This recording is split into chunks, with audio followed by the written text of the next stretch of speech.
Hello, friends. I want to talk about an argument I've been discussing in video messaging, and the argument is free will. And after some proposals, some shy proposal that I wanted to make, I was confronted with acute comments such as "you're almost there" or "I think that you don't understand." Indeed, I don't fully understand what the argument is about. First, let me say that upfront that I think free will is a kind of ill-defined concept. I like concepts that are clearly defined scientifically, and I believe it will be better defined in the future when we will understand better how the brain works and other things about the brain machinery. But there is a lot of philosophy surrounding free will, but also a lot of philosophy is not easy to understand and to grasp, because the concept itself is not really well defined nor well framed. But at times I come across some misconceptions about the way the natural world works. So first, let me set the record straight. So I'll make a few premises, then I will try to, because I don't understand what people say, I will try to say my own idea about what free will, if it exists, which I'm not certain about, might look like, what a conceivable meaning we can give to free will from some kind of scientific philosophical point of view. The misconception is about determinism, and these misconceptions more or less is a premise that is often used in discussing free will, which goes more or less along the lines of because for every cause there is one effect, inescapable effect, then we are not free because everything is predetermined. Scientifically, this is groundless. It was thought to be true until approximately 100 years ago. In the last 100 years, thousands of experiments have falsified this idea. It could still be true that something is wrong in the experiment and in our understanding of the experiments, but I don't see why we should say this about quantum randomness, for example, and we never say anything along the same lines regarding determinism.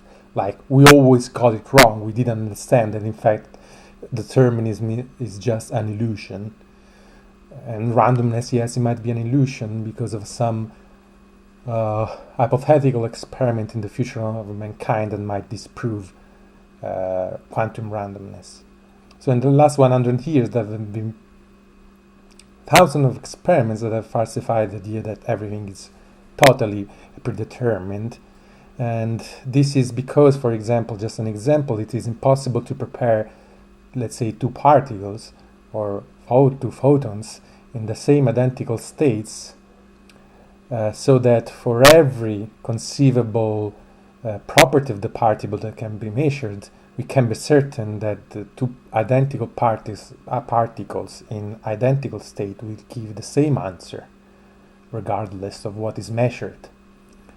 In fact, we must expect that we cannot control how some of the properties of the two identical particles in the identical states might turn out to respond to the measuring apparatuses.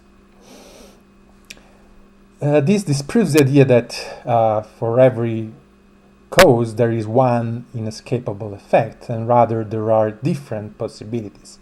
There is a set of outcomes. Of course, causality is still true. There is undoubtedly a set of outcomes that is possible. It's just you cannot have something that is totally unrelated to the past history of the event itself. But then within the set of events, we cannot predict which one is going to happen. So for the same cause, there might be different effects. So of course every effect has a cause, but it's not given that given the same conditions, all systems will react in the same identical way if they look identical. They might react in different way.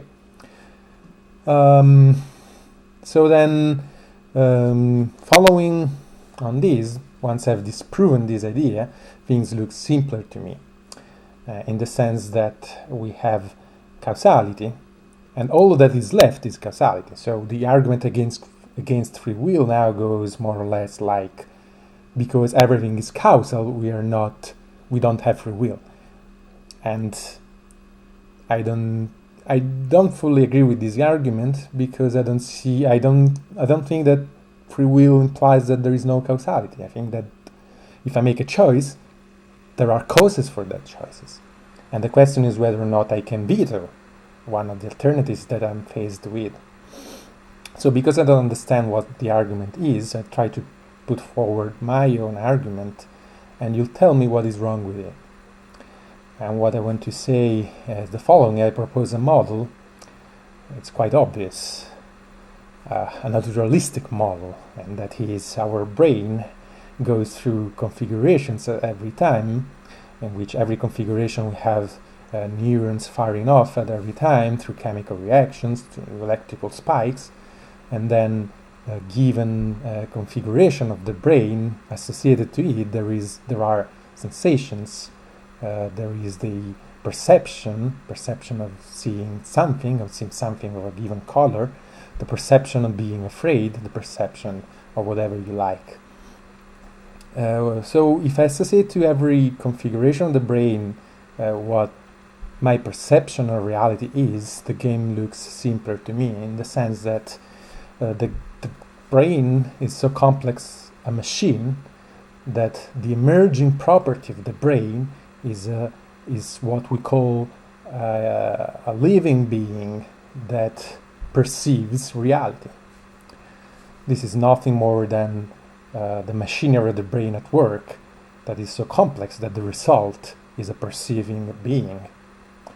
So if that is true, so then I'm faced with the doubt what is wrong if I follow this up. And in the sense that because the brain has alternatives, given the same causes, given the same past histories, at every time the brain is faced with a small set of alternatives. It's a small set, of course, and it can, through a feedback mechanism, determine the action through the selection of one of the alternatives. And this, in turn, is nothing more than the mechanism that results in reality as a living being that perceives to have made a choice. This choice has been made in the brain, but nevertheless, the brain and the self are no different. We are, as perceiving beings, nothing more than the result of the machinery of the brain. And when the given configurations of the brain lead to veto some alternatives and to go for other alternatives, this is nothing more than us perceiving the world and making choices. So, as we are no different from our brain in perceiving reality, we are not different from our brain in making the choices. But for everything we can give a meaning to, we are that machine. When I'm talking to you, it's my machine that is working. When I'm hearing you, my machine is working the same time, the same way in which choices are made. So this is what I would say free will is, and I don't see what's wrong with it, because I am nothing more as a living being. I'm nothing more the result of the complex machinery and functioning of my brain, and I'm totally relaxed about thinking that in a simplified manner I just can say that this is my perception of reality and my choices about the world, despite being my brain to make those choices and to have those perceptions. Thank you, friends.